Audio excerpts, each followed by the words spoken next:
कोई जाएगा तो उसको ये पता लगेगा कि हाँ यहाँ पर भारत देश पहुँच चुका है पहले से। उसके झंडे का निशान है, उसके इसरो का जो चिन्ह है वो है, लोगो, और 4 शेर का निशान है। तो ये बेसिक जानकारी है जो आपको कम से कम जाननी चाहिए अगर आपने सही मायने में देखा है तो। ठीक है, इसरो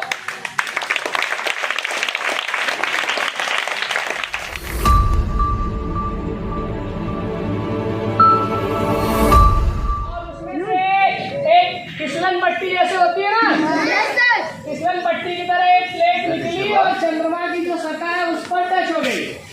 और उसके बाद धीरे धीरे जो रोवर है आपका, जो मेन जो मुख्य जो यंत्र है जो जानकारियां इकट्ठा करेगा चंद्रमा की सतह से, वहाँ की फोटो खींचेगा, वहाँ की मिट्टी इकट्ठा करेगा, बाकी दूसरे जो चीजें वहाँ पर वो खोजेगा। किसका काम है? रोवर का। किसका काम है?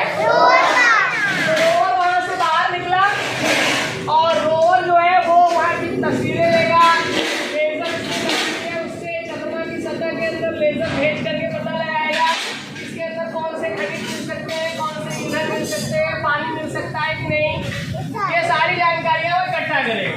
उसके साथ साथ एक और छोटा सा उसमें 2 और यंत्र है, एक का नाम रंभा है। क्या है? रंभा।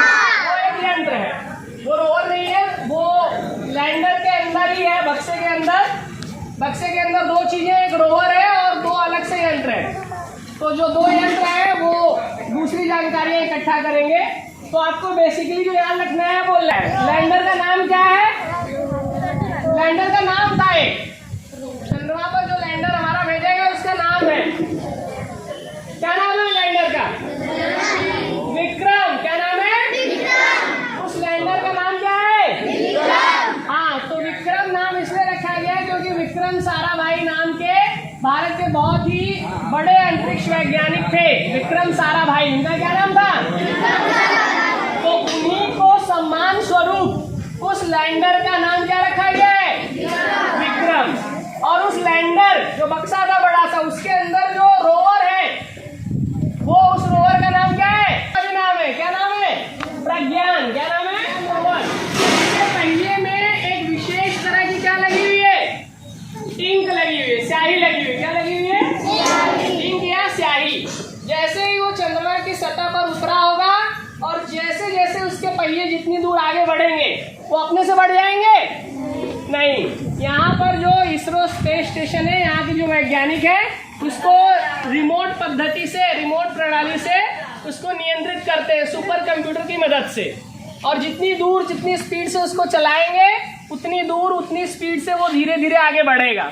और उसके पहियों में, रोवर के यानी प्रज्ञान जो रोवर है उसके पहियों में जो इंक लगी हुई है वो जितना दूर जाएगा उस पर वो अपने निशान कुछ छापते हुए जाएगा, जिसमें कि इसरो का जो सिंबल है ऐसे बना होता है ना, आकाश की तरफ उड़ता है वो, और भारत का जो चिन्ह है 4 शेरों का, वो काफी सारे चिन्ह वहां पर छपते हुए चले जाएंगे चंद्रमा की सतह पर। और चूंकि चंद्रमा पर जो है वो हवा नहीं है, उसके वातावरण में क्या है? हवा नहीं होती है, तो वो जो चिन्ह है वो हजारों साल तक यथावत बने रहेंगे। उस पे ऐसा नहीं है कि बरसात आएगी, धूप आएगी, कुछ होना नहीं वहां पर, तो वो यथावत बने रहेंगे। यानी हजारों साल बाद भी अगर कोई जाएगा तो उसको ये पता लगेगा कि हाँ यहाँ पर भारत देश पहुँच चुका है पहले से। उसके झंडे का निशान है, उसके इसरो का जो चिन्ह है वो है, लोगो, और 4 शेर का निशान है। तो ये बेसिक जानकारी है जो आपको कम से कम जाननी चाहिए अगर आपने सही मायने में देखा है तो। ठीक है, इसरो